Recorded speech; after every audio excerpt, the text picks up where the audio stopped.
अस्सलाम वालेकुम मेरे समझदार पाकिस्तानी। मेरा नाम रेहान तारिक है और आप मेरा यूट्यूब चैनल और फेसबुक पेज देख रहे हैं। करोड़ों दरूद आका दो जहां नबी मेहरबान मोहम्मद मुस्तफ़ा सल्लल्लाहु अलैहि वसल्लम पर।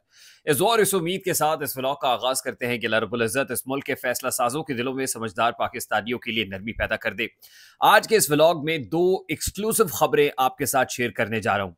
पहली एक्सक्लूसिव न्यूज का ताल्लुक जनरल आसिफ गफूर से है, जो हाजिर सर्विस लेफ्टिनेंट जनरल है, यानी हाजिर सर्विस जर्नैल है और इंतहाई ताकतवर जनरल समझे जाते थे इमरान खान साहब के दौरे हुकूमत में, जब उन्होंने बतौर डीजी आईएसपीआर भी सर्व किया। जल आसिफ गफूर से मुतालिक एक्सक्लूसिव डिटेल्स, एक्सक्लूसिव खबर है मेरे पास जो मैं आपके साथ शेयर करने जा रहा हूं। और दूसरी एक्सक्लूसिव खबर का ताल्लुक साबिक chief justice of Pakistan justice Saqib Nisar से है, जिनके साथ गुज़श्ता रोज हमारी बातचीत हुई है। गुज़श्ता रोज हमने उनसे पूछा, जाहिर है वो इस वक्त पाकिस्तान में नहीं है, टेलीफोनिक कॉन्वर्सेशन हुई, व्हाट्सएप मैसेजिंग हुई और उसका रिकॉर्ड हमारे पास मौजूद है। हमने साकिब निसार साहब से पूछा कि टॉप सिटी हाउसिंग प्रोजेक्ट के अंदर जल फैज हमीद के साथ साथ आपका नाम भी आ रहा है कि आपने इन चैम्बर समात की इस केस को दाखिल दफ्तर किया, कुवर मुईज की गुफ्तगू आपने नहीं सुनी, पटिशनर की पटिशन को सेटिसाइड कर दिया गया, इन चैम्बर समात हुई और उसमें कोई लेन देन का चक्कर था जिसमें आप भी इस नेटवर्क का बाकायदा तौर पर हिस्सा थे। ये स्ट्रेट फॉरवर्ड क्वेश्चन उनसे पूछा गया कि आप पर यह इल्जाम लग रहा है, आप इसका क्या जवाब देंगे।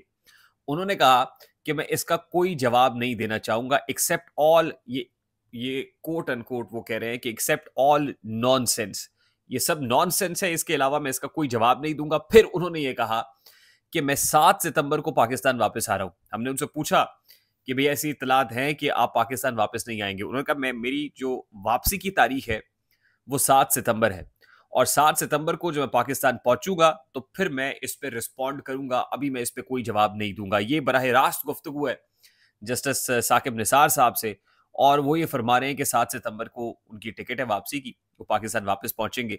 अब इस हवाले से सोर्सेस तो यही कह रहे हैं कि पाकिस्तान वापस आना कदरे मुश्किल दिखाई देता है, लेकिन साकिब निसार साहब जो हमसे बात कर रहे हैं उस पर वो ये कह रहे हैं कि 7 सितंबर को वो पाकिस्तान वापस आ रहे हैं और उन्होंने ये तारीख बताई है हमारे साथ, हमारे पास रिकॉर्ड मौजूद है कि 7 सितंबर की उनकी वापसी है। और वो कहते हैं कि अभी तक वो इस पर कोई जवाब नहीं देंगे एक्सेप्ट ऑल नॉनसेंस, और पाकिस्तान पहुंचने के बाद इस पर रिस्पॉन्ड करेंगे। जब वो जाहिर है जवाब नहीं देना चाहते तो हम क्या, कैसे, हमारा मकसद सवाल पूछना है।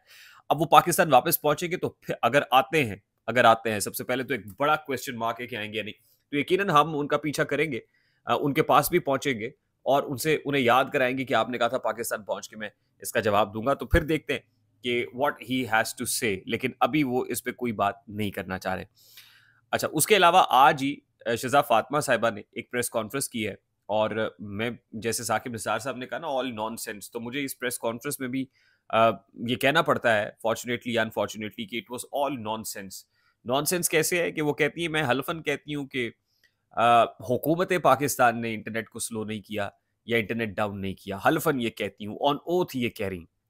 अब आपने नहीं किया तो फिर आप ये कह रही हैं कि हुकूमत ने नहीं किया बल्कि मुख्तदिर इदारों ने किया है। क्या कंसर्न क्वार्टर्स ने किया है, एस्टैब्लिशमेंट ने किया है? ये फायरवॉल वो लगा रहे हैं, वो स्लो डाउन कर रहे हैं, हुकूमत नहीं कर रही तो फिर कर कौन रहा है? नंबर वन, क्या एस्टैब्लिशमेंट को चार्जशीट कर रही है? नंबर टू, बात ये कि जो नॉनसेंस है, मतलब आप अंदाजा कीजिए कि अहमकों की जन्नत नहीं है। आप ये कह रही हैं कि इंटरनेट स्लो डाउन इसलिए हुआ कि लोग वीपीएन इस्तेमाल कर रहे थे और वीपीएन से जब आप बाईपास करते हैं तो लाइव इंटरनेट यूज कर रहे होते हैं, फिर प्रेशर आता है, प्रेशर आने से इंटरनेट स्लो डाउन हो जाता है। पता नहीं किस दुनिया में रहती हैं आप को ये वजारत दी किसने मुझे तो ये समझ नहीं आती। आमिर, आप अंदाजा कर लीजिए कि इससे अहमक जवाब या मंतक क्या होगी जो आप पेश करने की कोशिश कर रही हैं। बार कैफ हुकूमत ये कह रही है कि हम इंटरनेट स्लो डाउन नहीं कर रहा है। अब कौन कर रहा है ये सब बखूबी वाकिफ है इस बात से, इसमें इस पे नहीं जाते हैं, let's not go into the details. मेरा ख्याल है कि सब लोग बखूबी जानते हैं कि क्या हो रहा है। अच्छा, अब मैं आपको बता दूं कि ऐसे मौके पर जब जनरल फैज हमीद की गिरफ्तारी हो गई है और उसके बाद कोई कह रहा है कि उनके अगेंस्ट कोई ब्रिगेडियर वादा माफ गवाह बन रहा है और वादा माफ गवाही होगी अगेंस्ट इमरान खान और अगेंस्ट जनरल फैज हमीद, कोई ये कह रहा है कि जी अभी फलां जो है मेजर जनरल्स पकड़े गए। रात को मैंने वैसे तो इस मामले के ऊपर बता दिया था कि इस्टेब्लिशमेंट के सोर्सेज हाजिर सर्विस मेजर जर्नलों के बारे में क्या कह रहे हैं। उसके बाद आज ही बताया कि रऊफ हसन की करण थापर के साथ जो गुफ्तगू है वो पकड़ी गई है। पहले रैन ग्रिम के साथ थी, रैन ग्रिम के बाद जो है वो करण थापर के साथ गुफ्तगू पकड़ी गई है। अब इसके ऊपर मेरी राय भी महफूज है, मतलब जाहिर है वो रऊफ हसन साहब मीडिया तर्जुमान के तौर पर पाकिस्तान तहरीक इंसाफ के मरकजी सेक्रेटरी इत्तलात के तौर पर काम कर रहे थे, कर रहे होंगे, बयानियां बना रहे होंगे, कुछ भी। अब वो रऊफ हसन भी आज़ाद है। अब मैं जो स्टोरी आपके सामने पेश करने जा रहा हूँ या आपके सामने रख रहा हूँ, वो एक और स्टोरी है। आपको याद होगा शहबाज गिल साहब, जो बहुत ही करीब थे इमरान खान साहब के, बहुत करीब थे।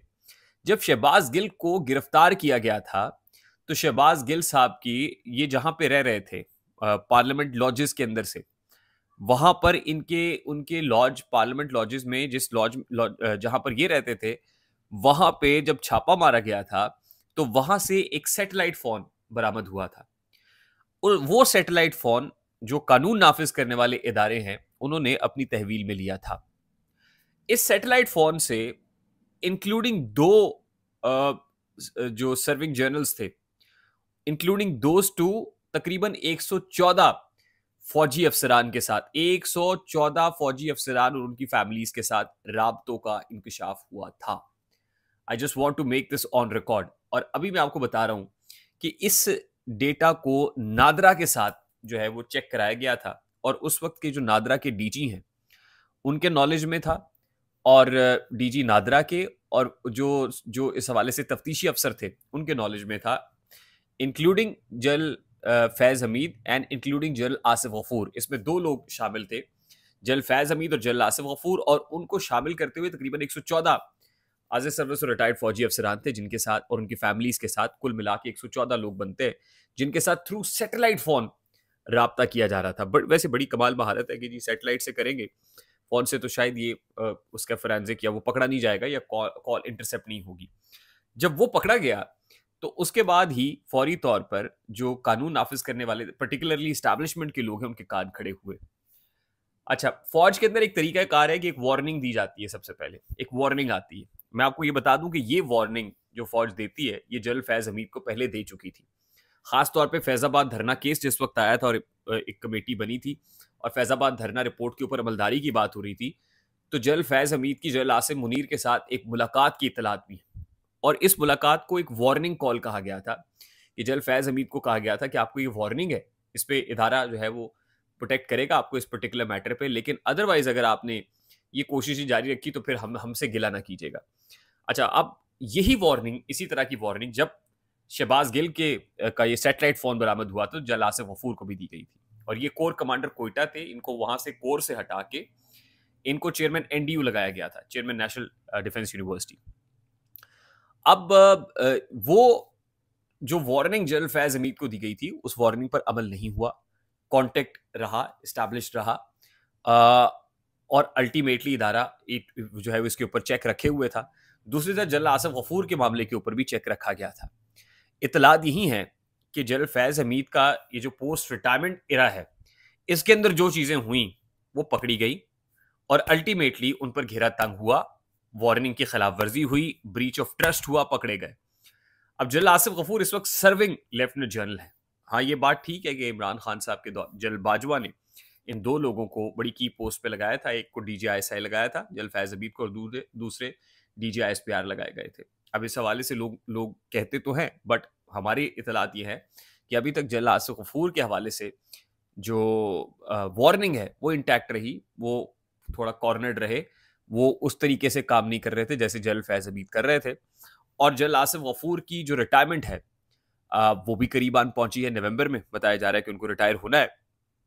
और जाहिर है अब इसके ऊपर अभी तक की जो इत्तलात हैं वो यही हैं कि ऐसा कोई चीज़ नहीं है कि उन्होंने ब्रीच ऑफ वार्निंग किया हो। बट देखना यह है कि अगर ऐसा हुआ तो पोस्ट रिटायरमेंट, आफ्टर रिटायरमेंट, क्या उनकी कोई गिरफ्तारी हो सकती है, क्या उनके अगेंस्ट भी कोई प्रॉब, कोई तहकीकात, कोई मामला, यानी जनरल फैज हमीद की निशानदही पर या किसी के वादा माफ गवाह बनने पर अगर हो सकती है तो फिर जरूर होगा। लेकिन एज ऑफ नाउ जो लोग सवाल कर रहे हैं, अभी ऐसा होता हुआ नजर नहीं आ रहा। आई होप मेरी बात आप तक पहुंची होगी। अगर पहुंच जाए तो वीडियो को लाइक और शेयर करना मत भूलिएगा। चैनल पे नए तो चैनल को सब्सक्राइब कर लीजिएगा, बेल आइकन जरूर दबाइएगा। मुझे रेहान तारिक को इजाजत दीजिए, अपना बहुत सारा ख्याल रखिएगा। अस्सलाम वालेकुम।